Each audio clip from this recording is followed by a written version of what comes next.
아득한 옛날, 백성들의 간절한 염원 속에 새로운 시대의 문이 열리던 때가 있었죠. 진시황의 강력한 통치도 결국 모래성처럼 무너져 내리고 천하는 걷잡을 수 없는 혼란의 소용돌이에 휩싸였습니다. 도탄에 빠진 백성들은 그저 하루라도 평화롭게 살 수 있기를, 더 이상 전쟁의 포화 속에서 가족을 잃지 않기를 간절히 바랐습니다. 바로 그때 민초의 영웅으로 우뚝 선 한 사람이 있었으니 그가 바로 한나라의 고조 유방입니다. 농부의 아들로 태어나 변변찮은 출신 성분에도 불구하고 천하를 통일하고 새로운 제국을 세운 입지전적인 인물이죠. 하지만 문득 이런 질문을 던져보게 됩니다. 과연 민초에서 황제가 된 유방이 꿈꾸던 나라는 그를 따르고 지지했던 백성들이 꿈꾸던 나라와 같았을까요? 혼란의 시대를 끝내고 드디어 새로운 질서를 세운 그가 가장 먼저 직면해야 했던 적은 다름 아닌 자신의 백성들이었습니다. 이 역설적인 상황 속에서 우리는 진정한 국가의 역할이란 무엇인지, 그리고 권력의 무게는 얼마나 혹독한 것인지에 대한 깊은 통찰을 얻을 수 있습니다. 역사의 승리자로 기록된 유방의 빛나는 이면에는 강력한 왕권 강화와 민중의 고단한 삶 사이에서 벌어진 비극적인 역설이 숨어 있었죠. 2000년 전 고대 중국의 이야기가 오늘날 우리 사회에도 여전히 유효한 질문을 던진다는 사실이 놀랍지 않으신가요? 진나라가 멸망한 후 온 천하는 거대한 폐허와 같았습니다. 곳곳에서 탐관오리의 수탈과 군웅들의 할거가 이어지며 백성들의 삶은 그야말로 지옥과 다름없었죠. 초나라 항우와 한나라 유방이 천하의 패권을 놓고 격돌했던 초안쟁패는 이 혼란을 더욱 가중시켰습니다. 끝없는 전쟁과 기근 속의 사람들은 지쳐갔고 더 이상 피를 흘리지 않아도 되는 안정된 세상을 꿈꿨습니다. 이때 유방은 백성들의 고통에 공감하며 그들의 염원을 헤아리는 정치를 펼쳤습니다. 진나라의 가혹한 법률을 간소화한 약법 3장을 발표하고 혹독했던 세금을 감면하며 끝없이 이어지던 부역을 완화하는 등 실질적인 민생 안정책을 내놓았죠. 이는 전쟁에 시달리던 백성들에게는 가뭄 속 단비와도 같은 소식이었을 겁니다. 새로운 황제가 민초 출신이라는 사실은 백성들에게 더욱 큰 희망과 기대를 안겨주었을 테고요. 하지만 평화의 단꿈은 그리 오래가지 못했습니다. 천하를 통일하고 한나라의 기틀을 다진 유방 앞에는 또 다른 현실적인 난관들이 기다리고 있었죠. 광활한 제국을 안정적으로 통치하는 일은 단순히 전쟁에서 이기는 것과는 차원이 다른 문제였습니다. 북방에서는 흉노족이라는 강력한 유목민족이 끊임없이 국경을 위협해왔습니다. 특히 기원전 200년 유방이 직접 대규모 군사를 이끌고 흉노를 정벌하러 나섰다가 백등산에서 포위당해 죽음 직전까지 몰렸던 사건은 한나라의 안보에 심각한 위협이었습니다. 흉노의 강력한 기마병들은 한나라의 국경을 유린하며 약탈을 일삼았고 이는 제국의 존립 자체를 흔들 수 있는 거대한 위협으로 다가왔죠. 동시에 내부적으로도 문제는 끊이지 않았습니다. 유방은 건국 초기에 공신들에게 넓은 봉지를 주어 제후왕으로 삼았지만 이들은 시간이 지날수록 중앙정부의 통제를 벗어나 독자적인 세력을 구축하려 했습니다. 마치 과거 춘추전국 시대처럼 다시 천하가 쪼개질지도 모른다는 불안감이 감돌았죠. 이러한 내우회환의 상황 속에서 유방은 강력한 중앙집권 체제를 구축하고 황제의 권위를 확고히 다져야 한다는 냉혹한 현실에 직면하게 됩니다. 백성들의 평화와 안정을 위해서는 강력한 국가가 필수적이라는 판단이 섰을 것입니다. 하지만 이 과정에서 그는 자신이 한때 속했던 민초들과의 공감대, 그리고 황제로서의 냉정한 현실 판단 사이에서 깊은 갈등을 겪게 되죠. 과연 유방은 어떤 길을 선택했을까요? 그리고 그 선택의 대가는 무엇이었을까요? 우리는 다음 이야기에서 그 비극적인 역설을 더욱 깊이 들여다볼 예정입니다. 이전 이야기에 이어서 유방이 마주한 내우회환의 현실은 더욱 냉혹하게 다가왔습니다. 한나라의 국경은 흉노족의 맹렬한 기마병들에게 끊임없이 유린당했고 이는 단순한 약탈을 넘어 제국의 존립 자체를 위협하는 거대한 그림자였죠. 그들은 마치 초원을 휩쓰는 바람처럼 빠르게 침략하고 사라지며 한나라의 백성들을 공포에 떨게 했습니다. 특히 기원전 200년 유방은 직접 대군을 이끌고 흉노의 본거지로 향했지만 오히려 백등산에서 묵돌선우가 이끄는 흉노 기병 30만에게 7일 동안이나 포위되는 굴욕을 겪어야 했습니다. 제국의 안정을 위해서는 눈앞의 위협뿐 아니라 잠재적 위협까지 뿌리 뽑아야 한다고 생각했을 테니까요. 그 과정에서 토사구팽이라는 비극적인 역사의 그림자가 드리워지기 시작합니다.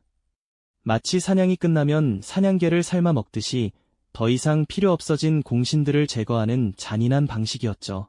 그들의 충성과 공헌은 이제 황제의 눈에는 위협으로 비쳤을 뿐입니다. 백성들의 평화와 안정을 위해서는 강력한 국가가 필수적이라는 대의명분 아래 그는 자신의 손에 피를 묻히는 것을 주저하지 않았습니다. 이처럼 황제의 권위를 확고히 하고 중앙집권 체제를 강화하는 과정은 한나라의 기틀을 다지는 중요한 과정이었지만 동시에 수많은 피와 희생을 요구하는 잔혹한 길이었습니다. 이제 강력한 왕권이 어느 정도 자리를 잡아가자 유방은 국가의 안정을 위해 또 다른 과제에 직면하게 됩니다. 바로 흉노와의 지속적인 대치와 내부 반란 진압을 위한 막대한 자원 동원이었습니다. 이 모든 과정은 결국 백성들의 어깨에 지워질 수밖에 없는 무거운 짐이 되었죠.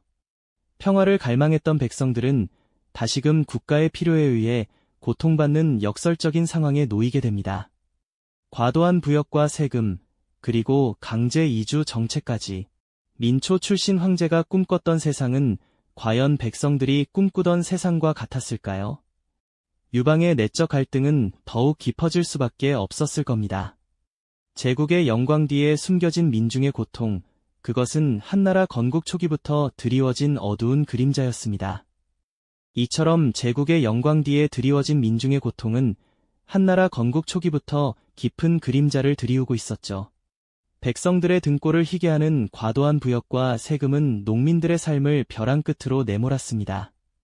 낯선 변경 지역으로 강제로 이주당해야 했던 이들은 정든 고향을 떠나 뿌리 뽑힌 삶의 비극을 감당해야만 했고요.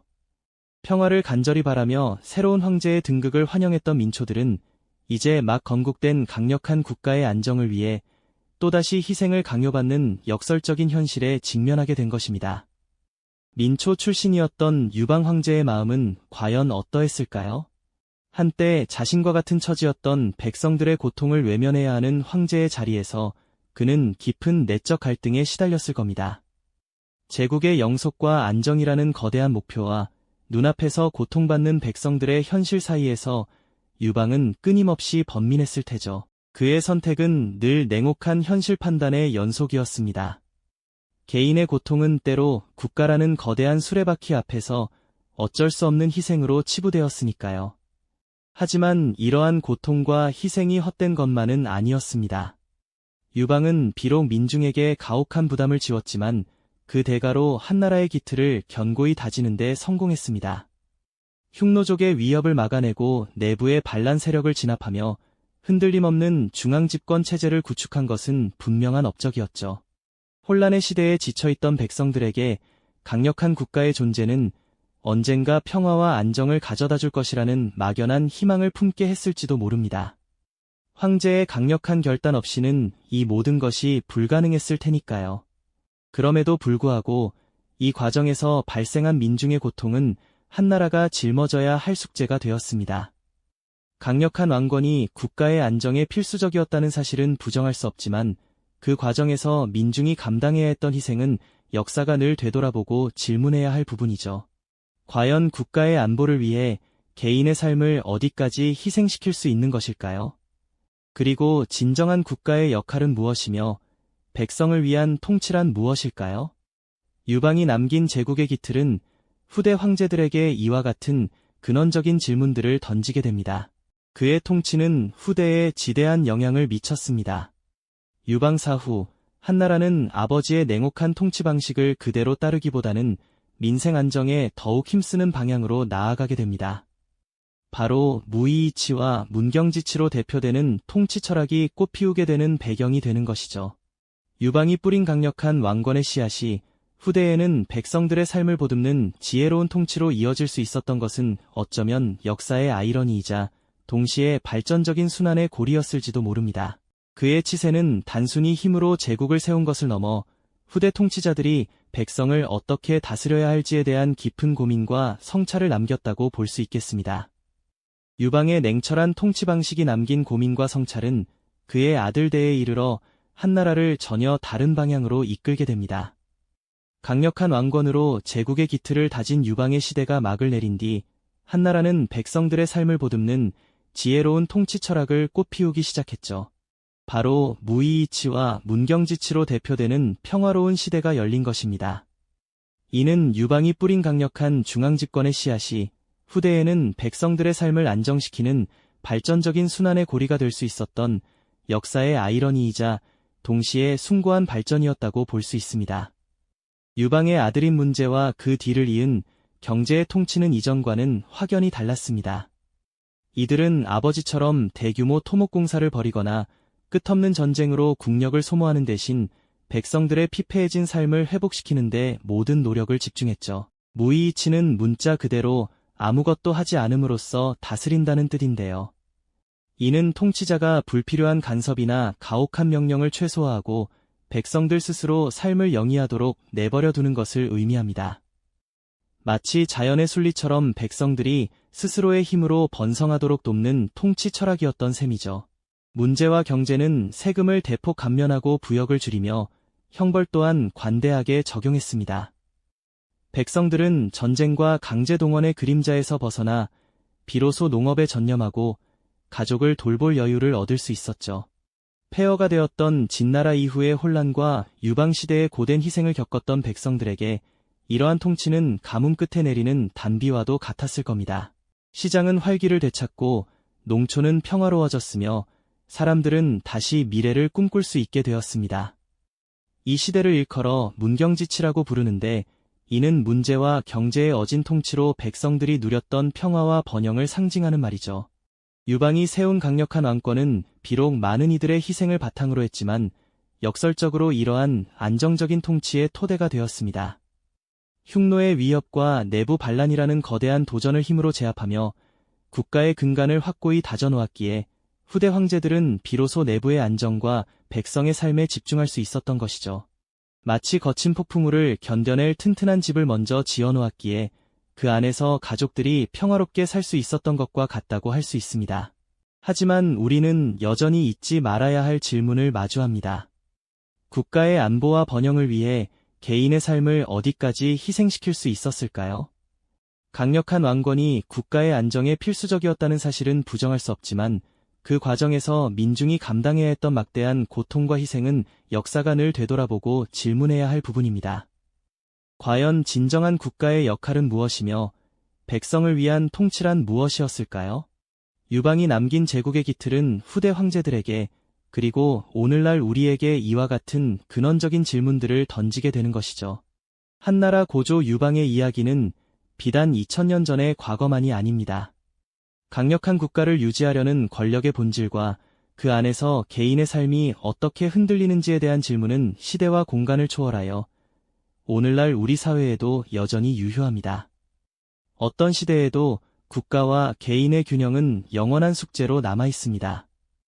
역사는 그 균형을 찾아가는 지난한 과정을 보여주며 우리에게 끊임없이 질문을 던지는 것이죠. 이 영상이 도움이 되셨다면 좋아요와 구독 부탁드립니다. 여러분의 응원이 제게 큰 힘이 됩니다.